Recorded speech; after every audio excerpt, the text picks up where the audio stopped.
Fen, barusan kamu lihat nggak iklan yang ada di televisi itu? Kenapa? Kalau kita lihat semuanya kok bagus-bagus banget sekarang ya. Kenapa sih kamu nanya soal iklan? Kemarin saya lihat di media koran-koran, sekarang saya lihat di media elektronik, televisi maksudnya ya. Kenapa sih ada tawaran main iklan? Yang model iklan kan yang ini. Saya dulu mantan, zaman dulu kalah. Kita sapa dulu pemirsa. Assalamualaikum warahmatullahi wabarakatuh. Waalaikumsalam warahmatullahi wabarakatuh. Pemirsa, kita bisa jumpa lagi di Usaha Mulia bersama saya Fendi Rus dan rekan saya Alvin Adam yang tadi sibuk memperhatikan iklan. Kenapa sih? Bukan apa-apa, tapi iklan di negara kita ini ya udah bagus-bagus. Jangan salah, bukan hanya bagus-bagus, tapi ada banyak iklan yang justru dikira itu buatan luar negeri loh. Ternyata justru buatan anak bangsa sendiri. Iya, saya pernah perhatiin satu iklan di televisi. Waktu saya lihat kok ini, wah ini pasti buatan luar, ini pasti buatan luar. Begitu saya lihat dan saya baca-baca, ternyata buatan dalam negeri. Dan nggak tahu, cuma syuting aja luar negeri tetap sih. Iya sih. Tapi ada loh iklan yang bintangnya luar negeri. Oh, saya tahu. Apa tuh? Saya tahu, ada Apa? deh. Ayo. Salah satu produk yang gitu. Aduh, pengen dia. Dan orang kreatif di belakangnya itu adalah tamu kita pada pagi hari ini. Nah, tapi sebelum kita ketemu tamunya, seperti biasa, kita membangkitkan semangat. Betul. Kita dengarkan dulu senada, ya.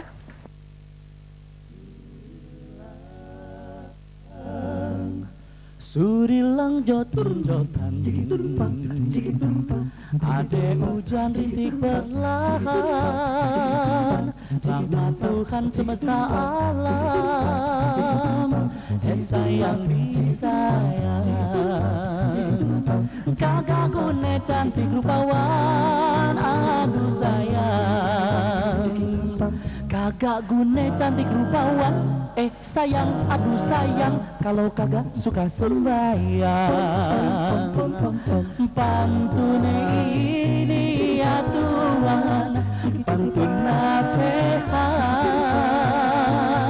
didengarin ya nona, buat dijalanin. Kalau sebelah keseleh, maafin aja, pahalanya buat kita sendiri. Surilang jot-jotan, surilang jot-jotan, surilang jot-jotan, surilang jot-jotan, surilang jot-jotan. Seru ya. Cocok ya, cocok sama aja kita pagi ini. Tinggal ini kamu. Mentang-mentang bekas abang. Oh iya, mantan tahun 10 tahun yang lalu. Tapi gini, kita tadi lupa bilang kalau atau rekan-rekan kita, saudara-saudara kita yang berada di Indonesia bagian tengah sudah imsak ya, jadi udah nggak boleh makan, nggak boleh minum lagi tadi beberapa menit yang lalu ya. Iya, dan kita mengucapkan selamat menjalankan ibadah puasa. Dan kepingin tahu tamu kita siapa? Yang seperti Fendi bilang tadi ya. Untuk lebih jelas lagi, kita lihat dulu yang berikut ini.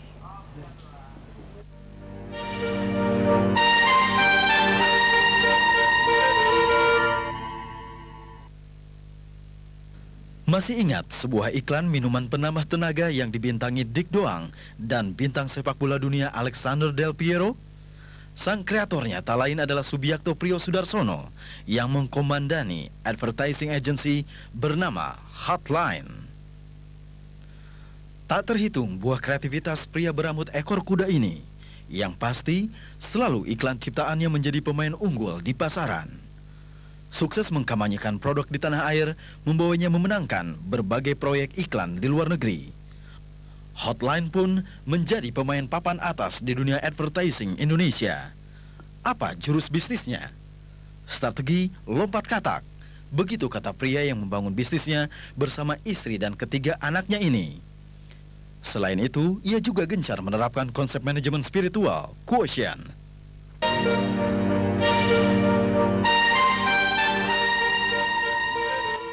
Nah, pemirsa, kita sudah kedatangan tamu yang tadi disebutkan.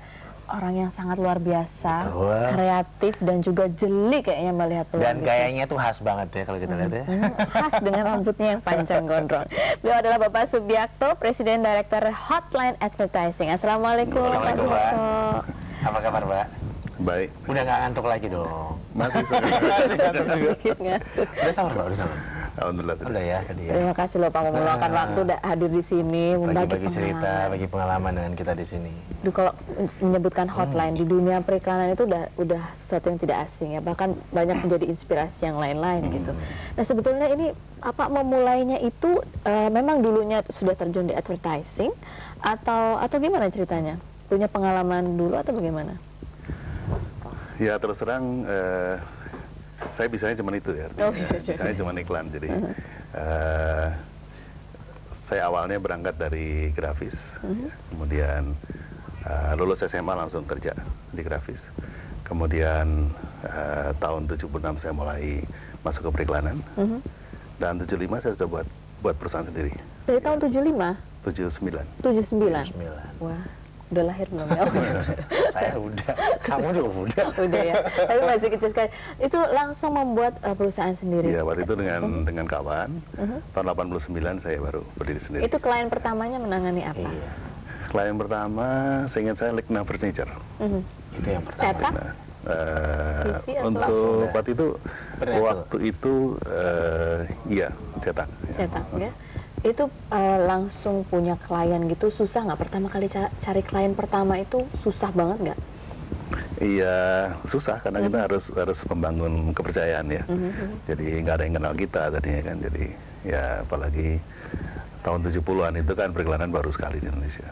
Dan jadi itu banyak ya. Gitu. Iya. ya Pak, ahli-ahlinya. ini kita udah dengar tadi awalnya dan kita udah tahu sampai sekarang ini Pak. Saya pernah dengar kalau hotline ini pernah mengalami masa-masa yang paling sulit tuh, Pak. Nah, hampir bangkrut katanya. Saya udah halus nih. Langsung aja tembak. Nah ini gimana cara Bapak handle ini? Iya memang waktu itu tahun 99 akhir ya. Jadi sejak tahun 96 saya sudah mempercayakan perusahaan pada profesional. Iya. Jadi istilahnya owner operate sudah tidak zaman lah gitu ya. Jadi kita hire profesional untuk menangani perusahaan. Tapi ternyata akhir tahun 99 itu, dari tahun 96 saya sudah nggak ada hubungan sama manajemen. Kalau Anda ingat waktu itu saya asik malah bikin acara program Islam kan, Iya. yang TNT Orkestra, kemudian salawat dan segala macam. Nah perusahaan sudah saya serahkan lah sama anak-anak. Ternyata tahun 99 itu ya ada mismanagement. Jadi apa namanya? Ya tadi hampir bangkrut. Hampir bangkrut. Jadi tiba-tiba kita punya utang ke pihak ketiga yang besar sekali, sementara kliennya tidak membayar ya. Jadi ya akibatnya kita mencoba untuk cari jalan keluar gitu. Dan alhamdulillah saya juga nggak tahu dari mana ada uang untuk membayar, tapi akhirnya terbayar semuanya. Akhirnya terbayar semua. Dan sejak pengalaman itu, apakah kemudian jadi agak berhati-hati untuk menyerahkan sepenuhnya kepada profesional, ditangani sendiri atau bagaimana? Saya kira enggak, karena apa namanya, manajemen tetap menggunakan profesional ya. Jadi hanya sekarang kita lebih selektif ya. Dan sejak itu saya pikir kita perlu menumbuhkan spiritual quotient ya. Jadi kesadaran spiritual bahwa kita punya visi yang sama, belief yang sama ya. Jadi kalau tadinya saya beliefnya kepada bahwa bekerja ini adalah ibadah, sementara dia bekerja adalah uang ya, nggak ketemu deh. Nyambung ya. Oke, kenapa namanya hotline ya? Kenapa diberikan hotline Pak? Ya, Nah, terus terang aja tahun 89 itu klien saya ada yang panggil saya kemudian, Pak Piotr saya punya proyek waktu itu untuk kopi Torabika. Tapi saya nggak mau tanganin di perusahaan Bapak yang lama gitu, yang sekarang gitu. Saya mau Bapak buat perusahaan sendiri. Saya bilang kenapa? Saya mau kerja sama Pak Biakto aja gitu. Terus saya tanya partner saya juga, beliau kelihatannya nggak keberatan akhirnya. Klien saya bilang, dalam waktu 3 hari pokoknya sudah harus ada kartu nama baru. Saya bingung juga, namanya apa gitu ya. Cetaknya sih gampang ya. Akhirnya saya nyari dari buku apa namanya? Pedoman nama itu. Bukan buku apa namanya? Buku logo-logo itu. Lagi cari-cari gitu, kelihatannya ada nama bagus nih. Gitu. Hotline. Hotline. Gitu. Terus saya ikut aja lah. Oh gitu, jadi tidak ada alasan filosofik. Nggak ada. Mula-mula nggak ada. Tapi ternyata membawa rezeki. Belakang-belakangan ternyata loh, kok orang artinya ini, wah ya orang Jawa kan gaduk-gaduk kan. Iya. Tapi ini menarik ya, bahwa ada sampai klien yang begitu percaya sama Pak Beto. Saya ingin tahu, orang bilang bahwa dalam bisnis membangun kepercayaan itu sangat penting. Betul. Tapi bagaimana caranya? Apa sih yang diperlukan supaya bisa mendapatkan kepercayaan dari klien? Menurut saya adalah kejujuran ya, nomor satu itu. Jadi ibu saya selalu mengajarkan saya jangan sekali-sekali bicara bohong ya. Jangan sekali-sekali bicara bohong. Sekali kita bohong, itu nggak akan percaya lagi orang Pak kita. Nah, jadi keterbukaan, kejujuran, transparansi. Jadi segala sesuatu dibicarakan dengan apa adanya. Jadi kalau saya bilang bisa, ya bisa. Kalau bilang nggak bisa, ya nggak bisa. Gitu. Jangan nggak bisa bilang bisa. Ya. Nanti hasilnya mengecewakan. Oh gitu. Terus kalau misalnya tadi saya sempat baca bahwa transparansi juga dalam hal pembiayaan. Betul. Apakah terhadap klien itu gimana? Bisa begitu ya? Kadang-kadang kan kita pengen dapat untungnya juga di situ. Nah, gitu. Apalagi yang namanya ini ya, ya jadi apa namanya, khususnya mengenai produksi. Kalau mengenai media, memang sistemnya kan sudah diatur bahwa kalau kita memasang di media, maka kita akan mendapatkan upah ya, upah atas pemasangan itu kita mendapatkan sekian persen. Nah kemudian untuk production itu kita juga boleh memberikan harga untuk jasa kita. Tapi kita tidak boleh memberikan harga tambahan kepada barang-barang yang kita pakai. Misalnya kalau kita sewa kamera itu misalnya 2,5 juta, ya kita bilang 2,5 juta. Kalau kita bayar kameramen misalnya 5 juta, ya 5 juta gitu. Nggak boleh makap-makap ya. Meskipun sudah kita tawar, misalnya harganya dari sana 2 juta, kita tawar 1,5, tapi kita masukin 2 juta nggak boleh Pak? Nggak boleh. Karena itu sudah ada dunia, sudah ada dari sononya, sudah ada perintahnya kan. Jadi dalam perdagangan kita tidak boleh menaikkan timbangan ataupun mengurangi timbangan. Jadi itu kejujuran itu kalau kita mau dapat ridho ya. Kalau enggak ya silakan, apa. Oke. Baik. Dan kalau ini sekarang itu tadi kepercayaan klien. Saya ingin tahu ini bagaimana cara membina anak buah yang betul-betul solid. Karena kalau di dunia periklanan itu kan sangat terkenal dengan kutu loncat di mana-mana. Tapi kita jawabnya sekarang Pak. Pasti ngerti. Harus lewatin dulu. Dan Anda jangan kemana-mana, karena Usaha Mulia akan segera kembali segera setelah pariwara berikut ini.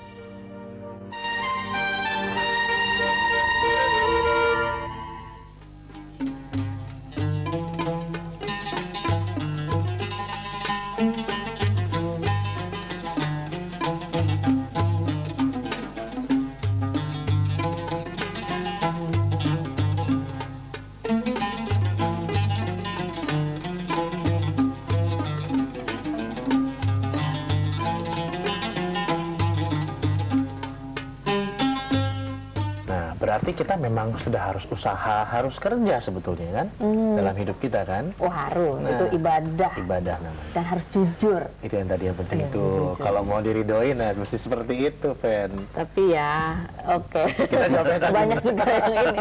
Nah sekarang masalah ini, anak buah gitu ya, rekan-rekan kerja di kantor. Ini bagaimana caranya membuat mereka mempunyai rasa memiliki juga yang besar gitu. Dan karena ini orang-orang yang kreatif kan kadang-kadang kalau di lahan yang subur mereka kan kreatif, tapi di lahan yang kering juga kering gitu. Ini bagaimana Pak? Iya, karena menurut saya bisnis tidak hanya sekedar uang ya. Jadi apa namanya, di situ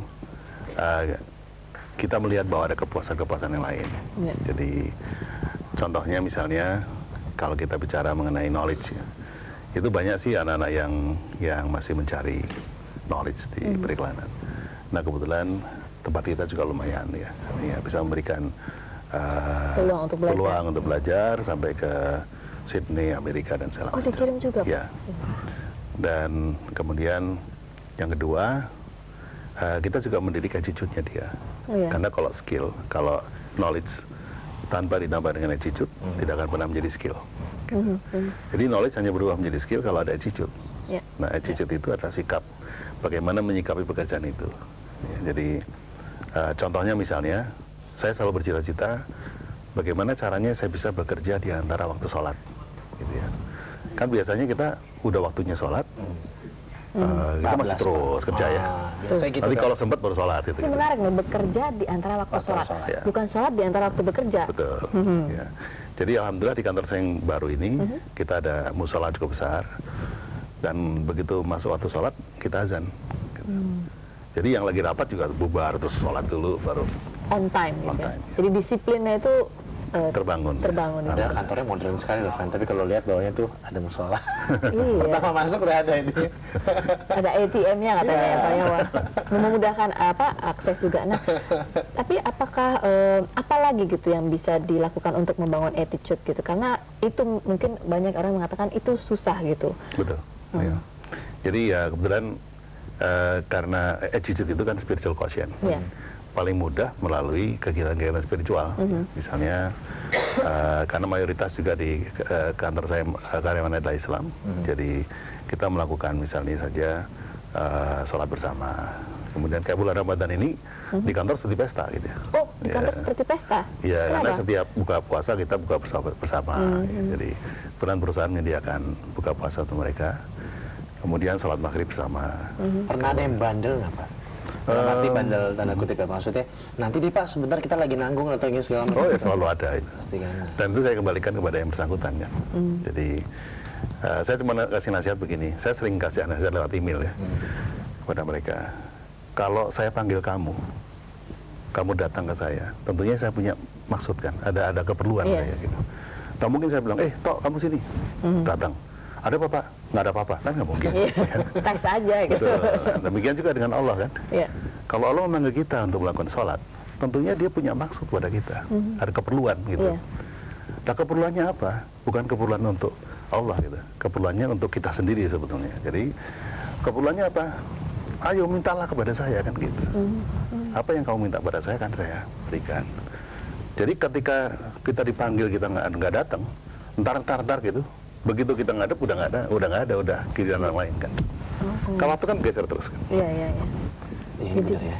Sebenarnya udah disuruh sebetulnya kita. Disuruh untuk minta. Lagi gitu, itu cuma masih ditunda-tunda. Ya. Jadi yang ada perlu tuh kita dipanggil untuk. Nah sekarang kalau boleh tahu berapa banyak jumlah anak buahnya Pak sekarang? Sekarang sekitar 150-an ya. 150-an. 150-an. Dan ada tenaga asing yang masuk situ? Ekspatnya cuma saya doang. Ekspatnya dari Cianjur, dari Surabaya nggak ada. Jadi semuanya ini ya. Ya, nah sekarang kan kita bicara masalah globalisasi, kan juga banyak yang advertising mungkin dari asing gitu ya, yang gandeng juga di sini dan mungkin nanti juga akan bersaingnya betul-betul sudah ya sekarang ya. Sudah sekarang betul-betul yang sama asing gitu ya mungkin. Kalau internasional. Kalau di klien terus kan gini, kalau udah namanya tuh agak bule sedikit gitu yang wah ini pasti baru percaya gitu. Untungnya kita pakai nama hotline, iya. jadi agak bule gitu. Pak, menggabungkan bisnis modern dengan Islam ini gimana Pak? Ya, kalau menurut saya kan bisnis itu bisa menjadi tujuan, tapi juga bisa menjadi sarana sebetulnya. Sarana? Iya, untuk. Jadi kalau kita berawal dari akhir, akhirnya kita kan sampai ke yaumil akhir, di mana kita akan konon kabarnya menurut Al-Quran kita akan menghadapi sebuah pengadilan. Yeah. Nah, seperti selayaknya pengadilan itu membutuhkan saksi, membutuhkan bukti. Nah, apa yang kita lakukan di dunia ini adalah untuk mengumpulkan tadi saksi dan bukti. Bisa dengan melakukan kegiatan ritual, ibadah ritual, maupun bekerja sebagai sebuah sarana ibadah. Jadi yang menjadi tantangan buat kita adalah bagaimana mengolah pekerjaan yang supposed to be duniawi menjadi sesuatu yang ukhrawi. Itu tadi berawal dari akhir. Kata-kata yang bagus sekali. Kalau kita selalu ingat bahwa tujuan kita hidup di dunia ini adalah untuk mempertanggungjawabkan perbuatan, pasti kita juga nggak akan nakal. Baik-baik semua jadinya. Tapi ini dimulai dari dini sekali, habis SMA langsung bekerja, kemudian waktu istirahat langsung membuka usaha. Sebetulnya apakah dari keluarganya memang keluarga pengusaha gitu sehingga jiwanya begitu kental? Enggak juga. Ya, saya kebetulan almarhum itu pensiunan dari bank ya, jadi beliau memang ahli perbankan, ya karyawan, jadi pegawai ya. Ya kalau saya menjadi pengusaha karena kepepet gitu, jadi kepepet. Kecelakaan. Oh gimana tuh? Kecelakaan apa? Jadi lagi asik-asik kerja, maksudnya ikut orang, terus kemudian diajakin temen gitu, ayo bikin video iklan tahun 79 gitu. Ayo, saya gitu aja. Udah. Karena kebetulan yang ngajak guru saya kan, jadi wah ikut guru apa salahnya? Keren apa? Pak, seberapa besar peran keluarga di sini dalam bisnis Bapak? Saya lihat, saya sempat dengar bahwa istri Bapak sangat mendukung sekali dan sangat membantu sekali dalam. Betul. Tadinya begini, semua itu tidak direncanakan ya. Karena pada waktu saya kerja dengan tahun 79 sampai tahun 89, selama 10 tahun itu saya nggak pernah lihat istri saya berdiri. Gitu. Saya berangkat kantor dia masih tidur, saya pulang kantor dia sudah tidur. Bayangin jamnya kan. Boleh berdiri. Nggak pernah ada berdiri gitu ya.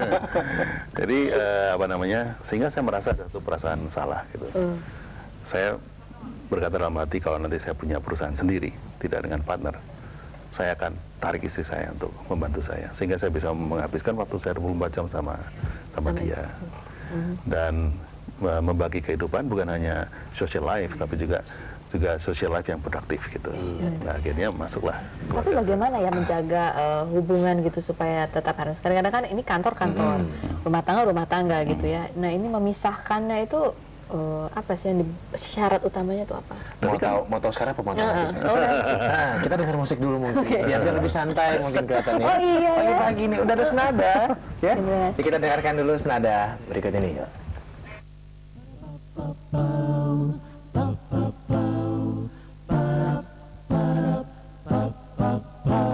Jagalah hati, jangan kau kotori. Jagalah hati, lentera hidup ini. Jagalah hati, jangan kau nodai. Jagalah hati, cahaya ilahi. Bila hati kian bersih, pikiran pun akan jernih. Semangat hidup dan gigih, prestasi mudah diraih. Namun bila hati keruh, batin selalu gemuruh. Seakan dikejar musuh, dengan Allah kian jauh. Jagalah hati, jangan kau kotori. Jagalah hati, lentera hidup ini. Jagalah hati, jangan kau nodai. Jagalah hati, cahaya ilahi. Bila hati kian suci, tak ada yang tersakiti. Pribadi menawan hati, ciri mukmin sejati. Namun bila hati busuk, pikiran jahat merasuk. Akhlak kian terpuruk, jadi makhluk terkutuk. Jagalah hati, jangan kau kotori. Jagalah hati, lentera hidup ini. Jagalah hati, jangan kau nodai. Jagalah hati, cahaya ilahi. Jagalah hati, jangan kau kotori. Jagalah hati, lentera hidup ini. Jagalah hati, jangan kau nodai. Jagalah hati, cahaya ilahi.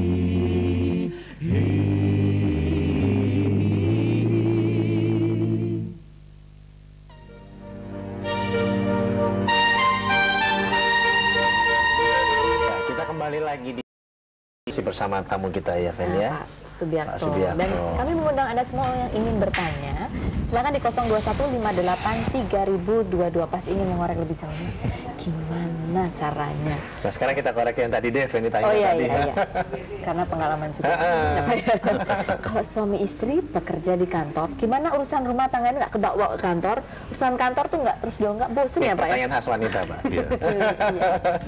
Ya untungnya kantor kita dan rumah kita beda gitu. Oh. Sehingga begitu kita masuk kantor, Suasananya ya suasana beda. kantor. Ya. Kalau kita di rumah ya suasana rumah. Jadi itu ya, Iya. fisik juga menentukan Betul, ya. betul. Nah sekarang kembali ke masalah ini, persaingan. Apa strategi hotline untuk menghadapi persaingan yang ya sudah deras gitu?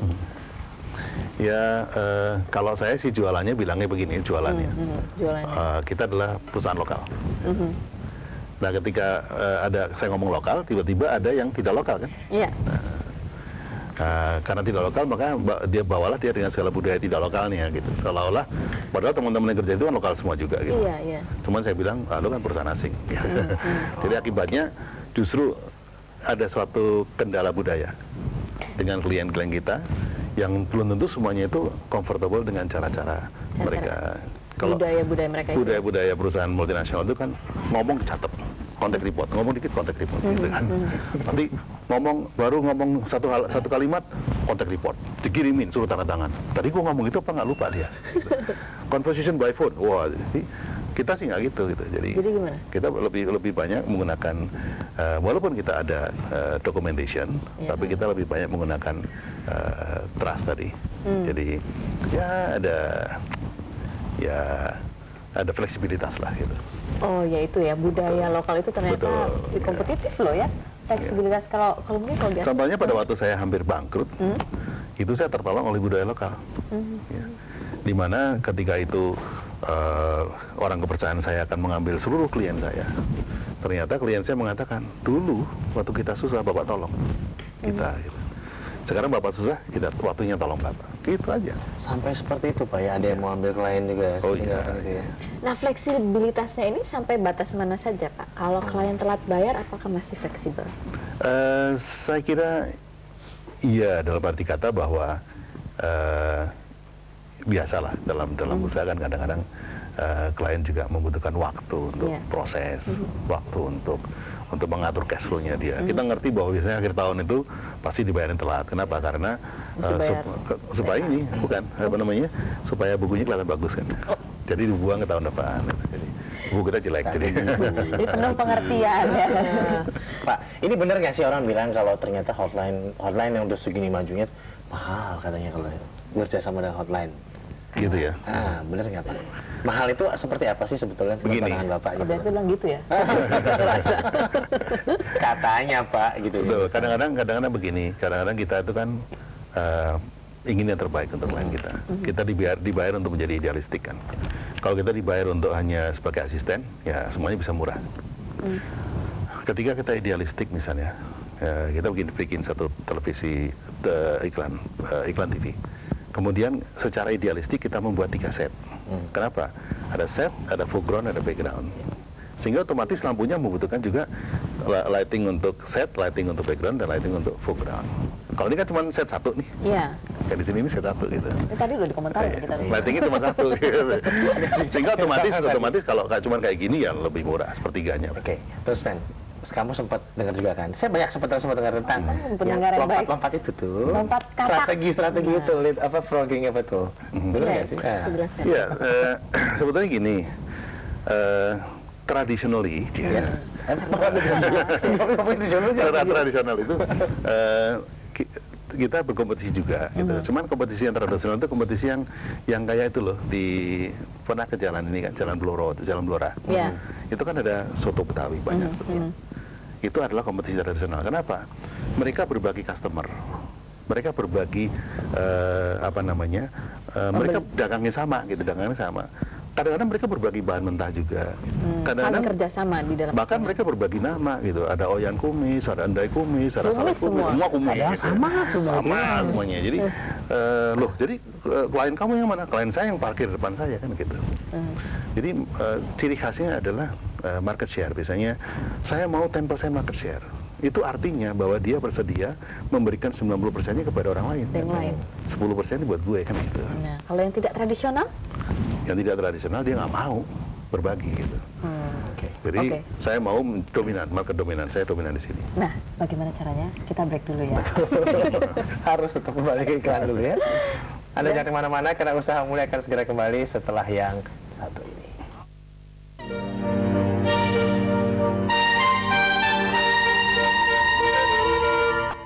Dan kita juga mengingatkan ya, kalau ada ingin pertanyaan silakan langsung saja telepon di 583.022.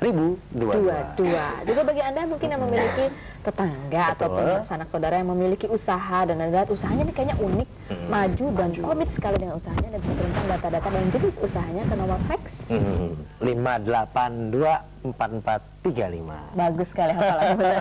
Dan nanti tim dari Metro TV akan datang ke tempat yang bersangkutan untuk meliput dan insya Allah bisa ditayangkan di Usaha Mulia. Nah, kita kembali lagi Pak Priscilla ya. Caranya bagaimana itu supaya bisa apa istilahnya memimpin ya berarti ya? Iya. Leading.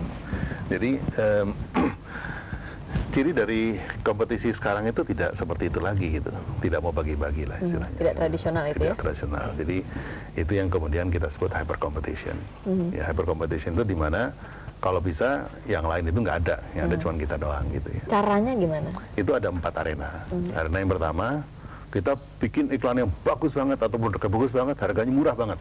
Sampai orang lain nggak bisa ngikutin gitu. Ya kan?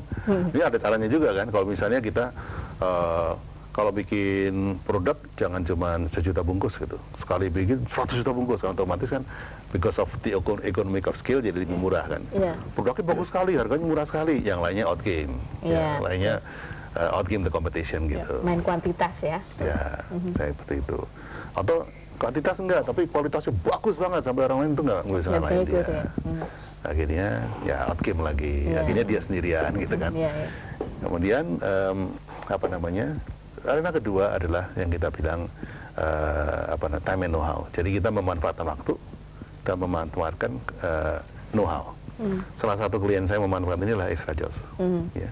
Extra Joss itu pada waktu tahun 95 dia lahir. Itu teknologi itu sulit sekali diikuti. Gitu. Sehingga waktu untuk saingan untuk masuk itu diperkirakan kira-kira 6-7 tahun. Gitu. Segitu ke depan segitu ke sampai depannya. Sehingga bagaimana kita memanfaatkan waktu yang diberikan ini untuk mendominasi pasar.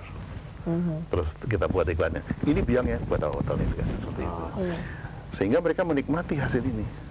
Sehingga di kategori dia menjadi market dominance. Pemimpinnya. Ya, jadi yang lainnya out game gitu. Itu salah satu di antara. Nah, ini salah satu strategi daripada arena kedua. Di arena kedua itu juga sebetulnya kita bisa melakukan leapfrogging. Leapfrogging yang berarti kata menggunakan know-how dan timing, kita melompat kayak tadi ke tempat yang belum dijamah gitu. Jadi masih untapped market. Jadi market yang belum diambil, belum dijamah. Nah, itu antara lain yang kita lakukan di hotline. Arena ketiga? Arena ketiga adalah arena stronghold, di mana setelah kita mendapatkan atau mendominasi pasar tadi, kita usahakan kita bikin pagar.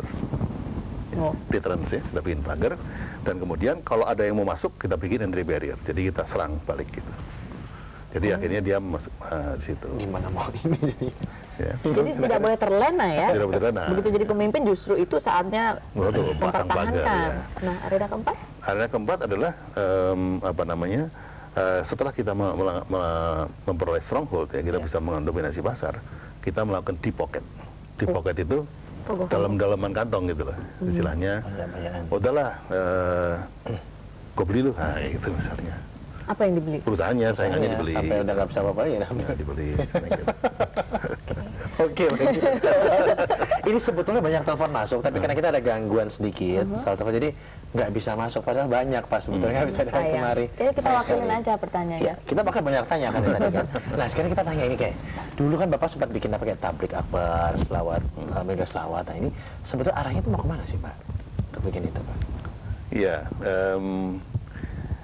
Pada waktu itu terang aja pekerjaan iklan nggak banyak. Jadi saya pikir, waduh, kalau saya fix klien saya nggak ada, tinggal 25% kira-kira. Saya bagaimana saya bisa running the company? Paling nggak saya membutuhkan break-even point itu di angka 50%. Lalu saya mulai mikir gimana caranya kita mendapatkan klien dari agensi lain tanpa mereka marah gitu. Ya kan kalau caranya frontal ya mereka marah kan. Caranya kita kolaborasi aja gitu. Kolaborasi gimana? Saya bikinin program yang bagus sekalian, mereka kita undang untuk pasang iklan. Mereka dapat fee, saya dapat fee juga kan gitu. Sama-sama untung ya. Sama-sama untung. sekali. Dan pada waktu itu TV station belum kayak sekarang. Sekarang mereka sudah pasang harga tinggi. Dulu 50% diskon aja kita mesti tawar. Oh, asik ya Pak ya. Zaman susah kan. Susah iklan udah gitu kita mau pasang. Saya cuma mau tayang di TV satu aja. Ikutan dong Mas gitu. Akhirnya 5 TV. Jadi moto TV pool itu bukan karena mau mendominasi atau monopoli siaran, enggak. Justru minta. Karena karena mau ikut-ikutan. Wah. Terus saya tertarik masih dengan penjelasannya tadi di 4 arena itu bahwa bikin sesuatu yang bagus sekali, harganya murah gitu, main di kuantitas. Tapi kan itu juga pasti ada di teknologi juga di situ. Nah ini kalau di hotline sendiri, investasinya itu dalam bentuk apa ini? Ya, awalnya karena saya berangkat sebagai pekerja kreatif, artinya yang melakukan konsep-konsep kreatif. Saya ingin bahwa konsep saya itu diimplementasikan secara baik, tepat. Jangan sampai ada pemelencengan nih. Biasanya kalau pakai director apalagi bule, dianggap video iklan lokal. Ini mesti diperbaiki, itu dirubah gini. Akhirnya storyboardnya jadi lain. Loh kok ceritanya jadi berubah gitu kan. Maka saya membuat konsep yang kita sebut creative management. Jadi creative management itu, management adalah implementation and control. Jadi planning, implementation, control. Jadi di plan, di agency, kemudian di implement di production house, di control di post production house. Nah, karena saya ingin melakukan sekaligus 3 ini, maka saya investasi, saya mempunyai PH sendiri dan kemudian punya post production sendiri. Nah, itu yang mengakibatkan ada suatu sinergi yang membuat speed kita menjadi cepat. Speednya menjadi cepat. Karena bahasanya juga sama ya mungkin. Jadi speed waktu prosesnya menjadi cepat. Karena masing-masing saling sinergi. Betul. Salah satu film saya yang paling cepat saya buat adalah dari kamera roll sampai jadi adalah 15 jam. Siap tayang. Bayangkan. Iklan berapa menit? Berapa detik? 30 detik. 30 detik. Wah. Oke, kita akan lanjutkan bincang-bincang tapi setelah iklan ini berikut ini ya. Dan Anda jangan kemana-mana karena Usaha Mulia akan segera kembali untuk Anda.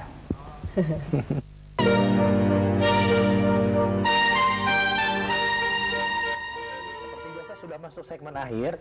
Mohon maaf kalau teleponnya nggak bisa masuk karena ada gangguan sedikit, tapi nggak apa-apa, kita mewakili aja tanya ke Mas Biakto ya, Feni ya. Ya tadi luar biasa ya, 15 jam bisa jadi itu paling cepat ya. Karena kan banyak itu apa karena banyak klien juga kan yang order sekarang jadi kemarin. Iya. Itu keunggulannya Hotline. Betul. Jadi dan karena kita udah terkenal cepat, jadi klien kita jadi tambah manja gitu. Jadi bikin keputusannya juga. Oke Pak, setuju, besok syuting. Loh, nyari director segala macam. Oh, udahlah, nggak usah, Bapak aja lah. Itu jadi saudara sendiri. Jadi mungkin dalam hal itu teman-teman susah ya bersaing sama kita. Gitu. Tapi ada juga nih orang-orang yang bilang gini, aduh kalau Pak Biakto tuh ya, semuanya kayaknya Pak Biakto. Dari skrip, dari copywriternya, art directornya, sutradaranya. Jadi kalau di penghargaan tuh semuanya tuh kayaknya. Kenapa sih Pak masih belum yakin Pak? Ada tim Bapak ya? Enggak juga, sebetulnya begini, jangan underestimate bahwa kalau orang itu one man show seolah-olah dia ngeborong gitu ya. Sebetulnya dia juga bekerja mempunyai disiplin di setiap bagian gitu. Jadi misalnya kalau dia jadi lagi account eksekutif, disiplinnya ya disiplin account eksekutif. Waktu dia jadi art director, ya dia switch menjadi mentalnya art director. Sehingga dia ada sistem kan. Nah ketika orang itu ada, tinggal itu aja fungsi kita masukkan ke dia gitu. Jadi sebetulnya kalau sekarang saya tinggal incip-incip sama nambah bumbu aja gitu. Jadi banyak saya pakai sutradara muda banyak sekarang, terus pakai copywriter muda banyak. Jadi cuman sampai sekarang orang masih beranggapan masih seperti dulu. Dominan. Kalau dulu nggak mampu bayar gitu. Soalnya kreativitasnya nggak pernah habis gitu. Pak, terima kasih banyak sudah hadir karena waktunya sayang sekali nggak memungkinkan kita buat ngobrol lagi ya Fen ya. Sukses selalu untuk Bapak dan juga selalu menjalankan ibadah puasa. Terima kasih. Dan pemirsa, demikianlah perbincangan kita. Semoga banyak sekali pengalaman-pengalaman yang berguna yang bisa Anda petik untuk bisa lompat kata itu ya. Betul, dan kita akan ketemu lagi besok insya Allah pada jam yang sama di Usaha Mulia. Selamat menjalankan ibadah puasa. Dan wassalamualaikum warahmatullahi wabarakatuh.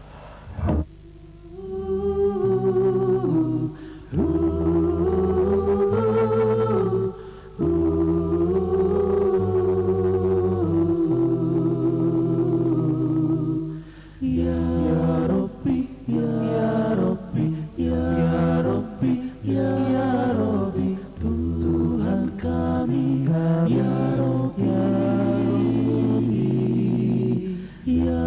Rabbi, ya Rabbi.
ya Rabbi. Hanya kepadamu kami kan menyembah dan memohon pertolonganmu. Tunjukkanlah kami jalanmu yang lurus, jalan